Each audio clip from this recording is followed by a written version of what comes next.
கேள்வி வருது சார். அதிமுக ஆட்சி 10 வருடங்கள் இருந்தது. திமுக ஆட்சி இப்போதான் 5 வருஷம் கம்ப்ளீட் பண்ண போகுது.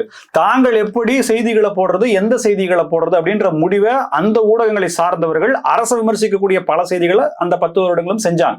அப்போ அவங்களுக்கு கொடுக்கப்பட்ட சுதந்திரம்.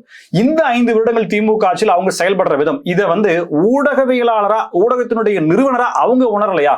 திமுக இந்த அளவுக்கு நம்மள அடக்குதே, ஊடகம்னாலே 4ஆம் தூண் தானே, அதுக்கு அந்த அளவு கூட தைரியம் இல்லாம அச்சப்படுறாங்க, அவங்க நசுக்குறாங்க அப்படின்னா இது எப்படி சார்? இல்ல இங்க நீங்க தமிழ்நாட்டுல நீங்க ஒரு எக்ஸாம்பிள் சொல்றேன். தமிழ்நாட்டுல நீங்க ஊடகத்தை நடத்துகிற சேட்டலைட் ஊடகத்தை எடுத்து ராஜ் டிவி தவிர மத்த எந்த சேனல் எடுத்தாலும் அவங்க திமுக எம்பியா தான் இருக்காங்க.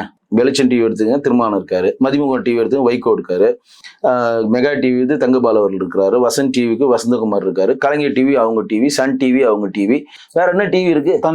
தந்தி டிவி எப்போதுமே ஆளுங்கட்சிக்கு தாங்க சப்போர்ட். அது காமனான டிவிங்க. தந்தி எப்போதுமே ஆளுங்கட்சிக்கு சப்போர்ட் போடுவாங்க. பாலிமர் கல்யாண சுந்தரம் யாருக்கு சேர்ந்தவர் தெரியும், அவரு திமுகவை சேர்ந்தவர் தான்.